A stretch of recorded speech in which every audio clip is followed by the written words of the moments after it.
अस्सलाम वालेकुम प्यारे बच्चों, सातवीं जमात में उर्दू की किताब से कल हम लोगों ने शुरू किया था दूसरा सबक हजरत उस्मान गनी रज़ी अल्लाह ताला अन्हु। तो आज फिर से ये सबक मैं शुरू करता हूँ बच्चों। इस सबक के शुरू में जो पहली बात है, पहले आज हम लोग वो देखते हैं। यहाँ बोर्ड पर देखेंगे सबक का नाम लिखा हुआ है और इस सबक के जो मुसन्निफ हैं सलीम शहजाद, और यहाँ पर सबक के कुछ नए अल्फाज मानी के साथ लिखे हुए बच्चों आप लोग को नजर आ रहा होगा। आप लोग के पास किताबें हैं तो किताबें ओपन करेंगे, उस पर सफ़ा नंबर 4 देखेंगे बच्चों। यहाँ पर मैं शुरू करता हूँ दूसरा सबक हजरत उस्मान गनी रज़ी अल्लाह ताला अन्हु। ये हमारे तीसरे खलीफा। सबसे पहले हम इस सबक की पहली बात देखेंगे, गौर से सुनेंगे तमाम बच्चे। हजरत मोहम्मद सल्लल्लाहु अलैहि वसल्लम के बाद अरब और इसके अतराफ मुसलमानों की जो हुकूमत कायम हुई थी, इसकी निगरानी और वहाँ इस्लामी कवानीन यानी इस्लामी कानून को आम करने के लिए जो निज़ाम बना उसे खिलाफत कहते हैं। बच्चों ये लफ्ज़ अक्सर आप लोग सुनते हैं खिलाफत, तो खिलाफत का मतलब यहाँ वाज़े लिखा हुआ है कि इस्लामी हुकूमत जो कायम हुई थी और वहाँ पर इस्लामी कवानीन को राइज करने के लिए जो निज़ाम जो कानून बना उसे खिलाफत कहते हैं। आप 5वीं और 6वीं जमात में हजरत अबू बकर सिद्दीक और हजरत उमर की खिलाफत के बारे में मालूमात हासिल कर चुके हैं।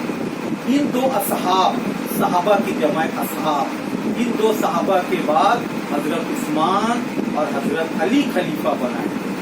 तारीख में इन 4 असहाब की खिलाफत को खिलाफत राशिदा कहा जाता है। हमारे 4 खलीफा बच्चों आप लोग को मालूम है, जिन्हें हम खुलफाए राशिदीन कहते हैं।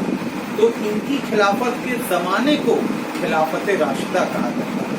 हजरत उस्मान की खिलाफत का जमाना दुनिया के मुख्तलिफ ममालिक में इस्लाम की अशात का जरिया बना। अशात यानी फैलना, यानी इस्लाम फैला।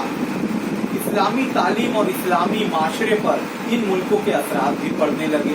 खास तौर पर ईरानी तसव्वुरात ने अहमियत हासिल कर ली। इसका असर हजरत उस्मान की खिलाफत पर पड़ा। अब यहाँ पर ये जो ज़ैल में सबक है बच्चों, इसमें आप सल्लल्लाहु अलैहि वसल्लम की अजीम शख्सियत और खिलाफत के चंद वाक़यात पेश किए गए हैं। मैं शुरू में थोड़ा आपको पढ़कर बताता हूँ बच्चों कि मदीने में सख्त तो कहत पड़ा हुआ था। कहत का मतलब होता है सूखा पड़ जाना, बारिश नहीं पड़ना, अनाज नहीं होना, गल्ला नहीं होना, खाने पीने की चीजें ना होना, उसे कहत कहते हैं। तो मदीने में बहुत सख्त कहत पड़ा हुआ था। अनाज और पानी ना मिलने की वजह से लोग बहुत परेशान थे। इन चीजों के लिए लोगों को दूर दूर जाना पड़ता था।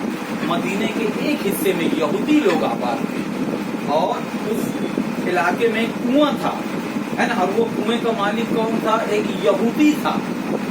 और कुएं का यहूदी मालिक इसका पानी जो है वो कीमत अदा करके देता था, यानी कि पैसे के बदले वो पानी देता था।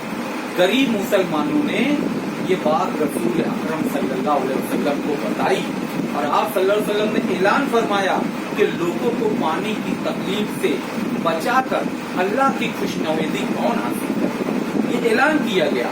ऐलान सुनकर आपके एक सहाबी कुएं के मालिक से मिले, यानी उस यहूदी से मिले। उन्होंने इससे कुआं खरीदने की बात की। बड़े सौदेबाजी के बाद यहूदी सिर्फ आधा कुआं फरोख्त करने पर राजी हुआ। अब हम लोग सोचे कि आधा कुआं कैसे फरोख्त होगा, क्या बीच में से आधा किया गया होगा?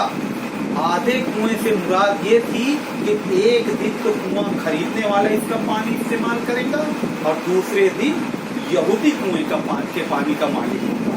कुआं खरीदने वाले साहबी ने सौदा मंजूर कर लिया। जिस दिन कुआं इनका होता, मदीने के तमाम बाशिंदे इससे मुफ्त पानी हासिल कर लेते।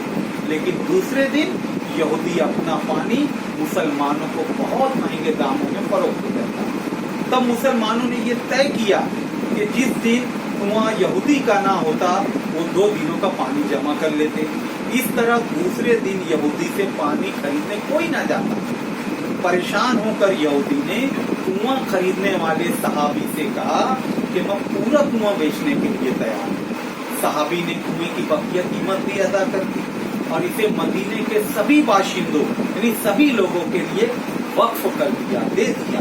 देखो वक्फ कर देना, अवाम की भलाई के लिए अपनी चीज बिला मुआवजा दे देना। तो हजरत अब देखेंगे आगे, कुआं खरीदने वाले ये सहाबी हजरत उस्मान बिन अफ़्फ़ान थे, जो बाद में मुसलमानों के तीसरे खलीफा बने। हजरत उस्मान का खानदान मक्के का एक मुमताज और बाइख्तियार खानदान था, जिसका शुमार कबीले कुरैश के रईसों में होता था। रईस यानी अमीर, जिनके पास बहुत रुपया पैसा जमीन जायदाद। इनकी वालिदा अरवा हजरत मोहम्मद सल्लल्लाहु अलैहि वसल्लम की करीबी रिश्तेदार थी। हजरत उस्मान मियाना कद और मजबूत बदन के खूबरो शख्स थे। मियाना कद यानी दरमियानी कद, ना बहुत छोटे ना बहुत बड़े। खूबरो यानी खूबसूरत। मुमताज बाइज्जत, नामवर और नुमाया। शार तरीका आदत। अब देखेंगे बच्चों, ये बात भी मशहूर है कि हजरत मोहम्मद सल्लल्लाहु अलैहि वसल्लम से हजरत उस्मान की बहुत ज्यादा मुशाबिहत थी। मुशाबिहत यानी एक जैसा नजर आना। ठीक है बच्चों, इसको मैं कंटिन्यू करता हूँ, बहुत गौर से सुनेंगे बच्चों। हाँ,